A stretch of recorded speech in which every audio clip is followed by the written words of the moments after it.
Good day, ladies and gentlemen. This is Raymond J. Sukang, Supervising Science Research Specialist of the Philippine Nuclear Research Institute. I am also the project leader for Project 2 of the program Water for Nabaoy and Boracay Island, Philippines. This is a DOSTPH funded project implemented by both the Ateneo de Manila Environmental Science and the Philippine Nuclear Research Institute. The umbrella program composed of two projects.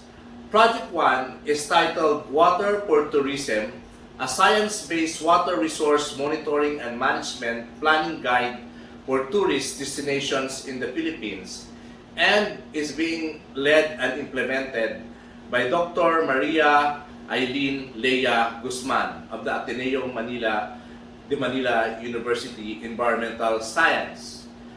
Under the Project 1, there are 4 work packages.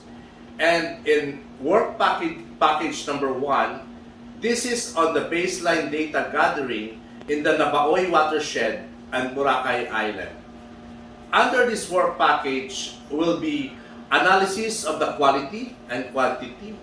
This is related to the sustainability of water in the Nabaoy Watershed. And there will be initial hydrogeochemical survey to be conducted. And of course, the water users inventory and the water consumption in the Nabaoy Watershed will be determined. And the water demand as well.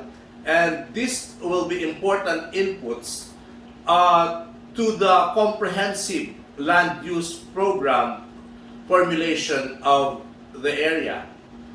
And together with this, it will be integrated with the tourism information of Boracay and Malay and Aklan as a whole, and the demographics. In work package 2, this will be the design and fabrication of sensors. So meter stations and rain gauges and other sensors that provide online data related to the study will be installed in the Nabaoy watershed. And for package 3, this involves the geophysical survey. Of course, it would include GIS-based maps and thematic maps for all geologic and water-related information in shapefiles and georesistivity analysis. And lastly is the work package number 4 that deals with the vulnerability assessment of surface and groundwater modeling in the area. So in summary, Project 1 would like to know whether there is enough water in the Nabaoy for use in the tourist destination, which is the Boracay Island. We know that the source of fresh water in the Boracay Island is the pipe water from the Nabaoy River, which is located in the Malay Island, in the Malay town. And the sustainability and the mechanism and rate of recharge, and this is related to the issue of safe yield, will be investigated by Project 1.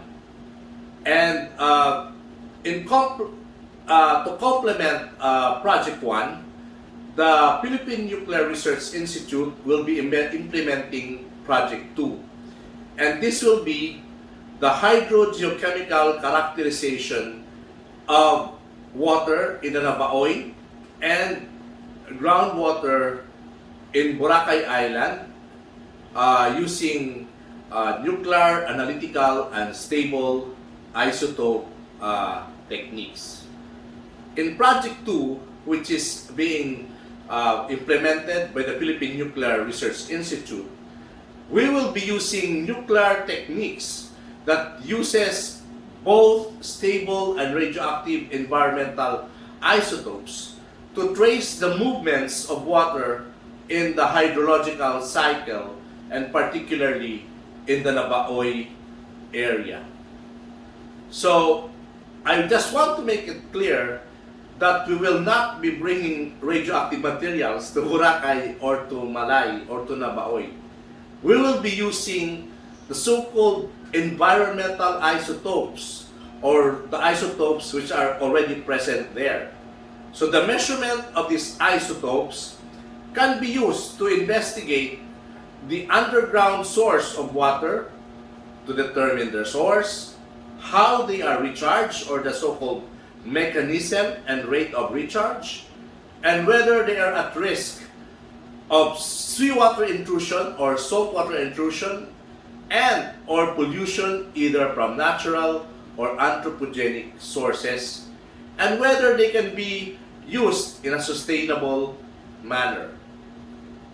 So, the application of isotopes, environmental isotopes, has given much better understanding of these processes. So, number one is the delineation of the aquifer or basin or river system boundary, the water source and the rate of replenishment, and the risk of pollution or seawater intrusion, and as a whole, water resource assessment, management, and protection. We have done that in several areas of the country, including study of the Bacolod City groundwater system, the Davao City groundwater basin, the Pampanga city's groundwater, the Cagayan and Isabela groundwater system, and the Bulacan groundwater systems. So, the Philippine Nuclear Research Institute has initiated studies with the application of isotope techniques in the support of proper management and protection of water resources in the country. It continues to strengthen collaboration with water agencies in the country and has engaged the National Water Resources Board, or the NWRB, to incorporate the use of isotopes in the assessment and planning for water resources development in the country. Ladies and gentlemen, stable isotopes are frequently used as tracers in biological systems, and their ability to track changes and processes over time has made them increasingly important to environmental researches. For ecologists or environmental scientists, stable isotopes provide a natural way to directly trace details of element or nutrient cycling in the environment. In 2016, the Philippine Nuclear Research Institute has also completed a very successful study which was on the determination of the source of the nutrient that fertilizes the algae in the neritic zone of the Boracay Island. So in that study, the use of stable and radioactive isotopes was applied to determine what really fertilizes the algae, which blooms every summer in the neritic zone of Boracay Island, and also to determine whether this algae has contribution to white sand production as previously believed by the locals. And PNRI has provided significant input to the cleanup of Boracay Island, especially during the time of the closure that was ordered by President Duterte sometime in 2017 to 2018.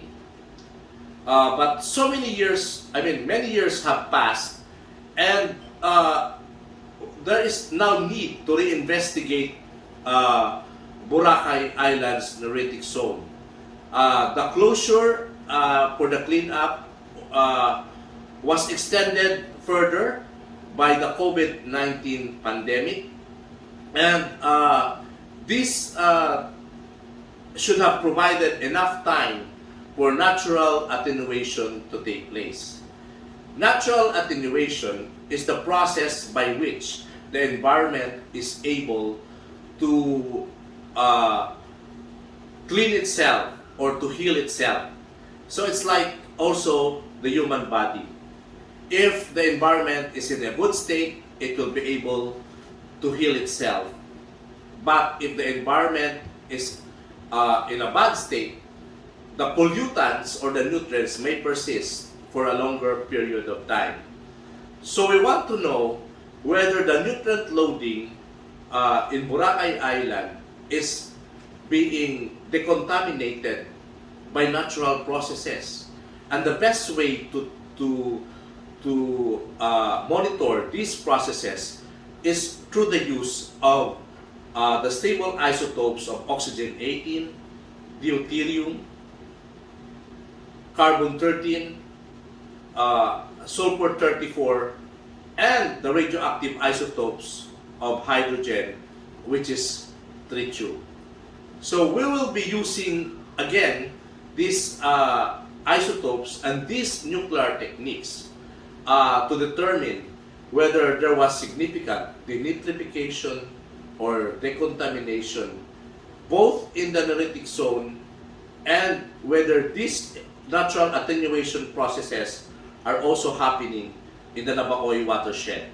So that, ladies and gentlemen, is all about the program Water for Nabaoy and Boracay, funded by the Philippine Council for Industry, Energy, Emerging Technology, Research and Development, and jointly implemented by the Ateneo de Manila University and the DOST Philippine Nuclear Research Institute.